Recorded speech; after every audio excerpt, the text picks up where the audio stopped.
That's good to see that go down for Sami Hill. Panousis in the lane, Lampers go. Getting selected was probably one of the best parts of my summer. I knew I was invited to the camp in probably February or March, so as soon as the season ended, that became my main focus. And tryouts were 4 days, almost all day, every day. And then they call you in one by one at the end of the 4th day. And just, it was, well, I wouldn't say a relief because I knew it was about to get much harder, but it was probably the best feeling I've ever felt when they told me that I was on the team and was going to be traveling for the summer. We were meant to have a training camp, you know, with about 15 girls, and then they would have chosen the team from there, but because of some money issues and stuff, so they cancelled the camp, and they emailed us saying that they would get back to us in about a week or so, letting us know if we'd make the team. So we couldn't really showcase what we had improved on, like over, you know, the spring and stuff. So it was a bit nerve-wracking, but overall I was really pleased with myself, like obviously that I made the team.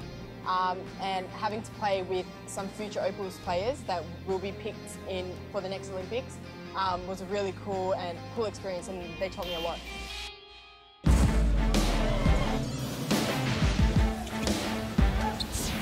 Our first 3 rounds were tough. Our first game, it was a scare. We actually ended up going into overtime. We knew after we won that game, we knew we really had to pull it together if we wanted to make it to the quarters and then through the quarters to the finals. So we made a decision after that to not let anybody even come close to us. Well, the first game was against an African team and they weren't really as good. So that was a good run for us though, because we hadn't really trained together, practiced together. So that was a good run for us to get all the cobwebs out. We ended up beating them by about, I think, 90.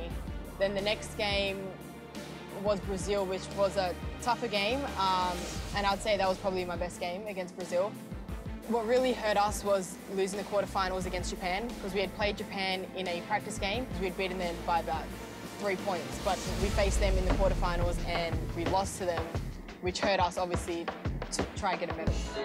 Our quarterfinal game against the Czech Republic, we'd actually played them twice in China and beat them both times. I think it was almost a tie game the entire way until the last minute or so. I think we won by 5. Our team really came together because for the first time we made it through the quarterfinals in the history of Canada basketball, I thought. That was really exciting. Canada will be out in their white uniforms. We are underway with the gold medal final. We knew going into the game that it was going to be our most difficult game. Just looking at the roster and having seen them play the rest of the teams in the tournament, we came in knowing that we would have to play our absolute best if we wanted to beat them or be in the game. And at the end of the 3rd quarter, we were. U.S. lead cut down from 8-3. What does Fabian McKenzie's team have? We'll see after this. And the last quarter, just one girl on their team, I think she had about 14 points, and we just could not stop her. And the success, this will be their 52nd medal at the World University Games. We had to go up right after we lost the game.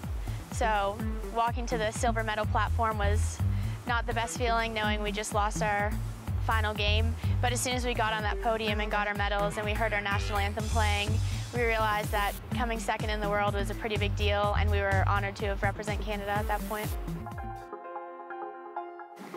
We didn't get to hang out much because we were always with our teams, but we would see each other every day in the dining hall. We talked to her for about 10 minutes, and then I saw her at the opening ceremony as well for a little bit, but then obviously we had to go back with our teams and stuff. So it was cool, like knowing that Sami was there, like, you know, catch up, because I hadn't seen her all summer. And we had games every day, and we knew, well, we hoped that we'd eventually be playing each other.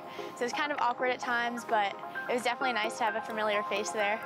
And the international games are a lot quicker because the shot clock is shorter, and obviously the sets that we ran were different than what we run here. Because it had been about 2 years since I'd played international basketball, so it was really good for me to showcase what I had in front of our national team coach, which was our coach for the uni games.